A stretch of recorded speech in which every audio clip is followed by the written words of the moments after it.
Ladies and gentlemen, please take a seat.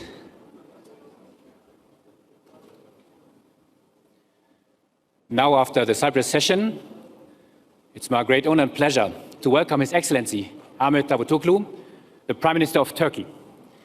And as we all know, Turkey is such an important country, particularly given now all the many challenges the global community is facing, geopolitical or humanitarian challenges. And it's not necessary to introduce His Excellency Prime Minister Ahmet Davutoğlu. Only one sentence. We all know he's a really good friend of the World Economic Forum, of the global community. So, Excellency, a warm welcome, and now the floor is yours.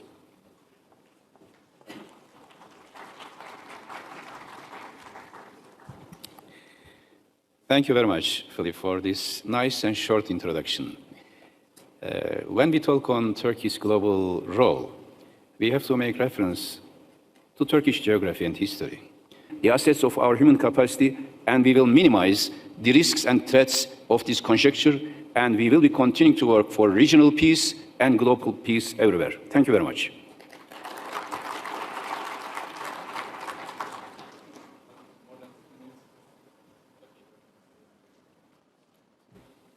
Thank you, Prime Minister. Excellency, top of mind of the international community is, of course, the fight against Daesh. And we all know that Turkey is strongly engaged in the fight against terrorism. We have all seen the pictures of the recent terrorist attacks in Istanbul, which shocked your country, but as well the global community. So allow me to ask, what are the additional steps in order to fight against terrorism? Of course, as I said, terrorism is a global threat, and no one and nowhere is immune of terrorist threat. Now we have threat from Daesh, from PKK, and Turkey is fighting against any terrorist organization. We realized this threat in 2013 September. Turkey was the first country declaring Daesh as a terrorist organization and the first country attacking Daesh inside Syria when they approached our border in 2013 December. But unfortunately, international community was not quick enough, fast enough to respond to this challenge. And later, after the fall of Mosul, Daesh had a depth of control from Iraq to Syria, and it became a big threat, a barbaric terrorist organization.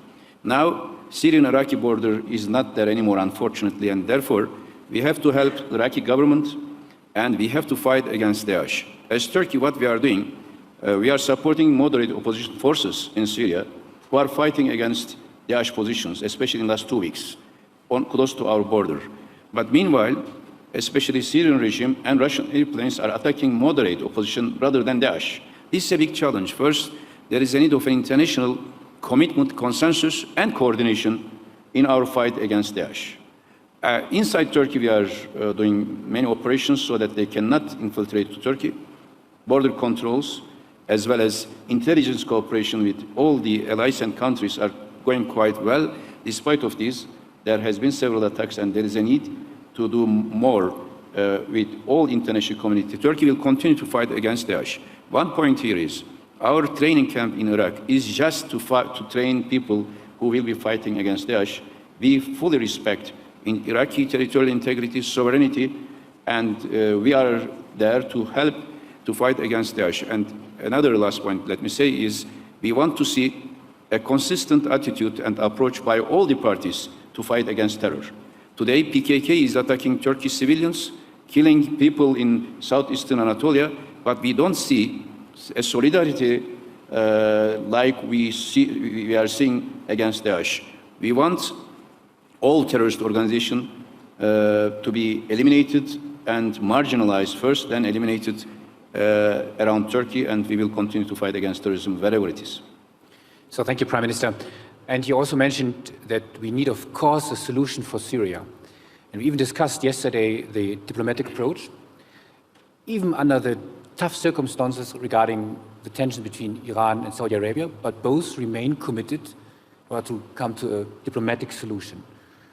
Maybe, or hopefully, we will have next week the Syria talks, so another diplomatic approach.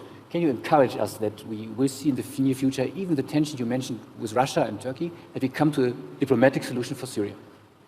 We will be working for any attempt, to support any attempt for a diplomatic solution, because there is no other country paying more price than Turkey regarding Syrian crisis. We want to have this solution. In fact, in the past, several times, we have initiated this type of attempts. Even we, at the early stage of Syrian crisis, we tried to convince Assad not to use military against his own people. But now all these things have passed. Unfortunately, because of the inability of the international community, hundreds of thousands of Syrians being killed. Millions are refugees. Now it is time to find a solution. But for a solution, we have to identify the parties of the solution. One party is clear, regime. The other party is clear, opposition. Opposition means moderate Syrian opposition, genuine opposition. And this is Syrian National Coalition, which had their latest meeting in Riyadh in Saudi Arabia, and a former Syrian prime minister, who was prime minister until 2012, became the chief negotiator on behalf of Syrian opposition.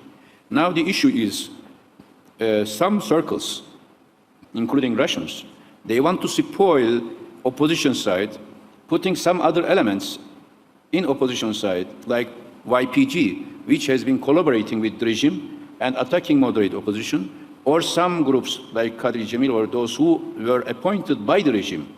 So rightly, opposition says, and we support these two arguments, Riyad Hijabi, as the chief negotiator, says that they want to have to see two things. One is the end of siege in Madaya, so humanitarian access must be done.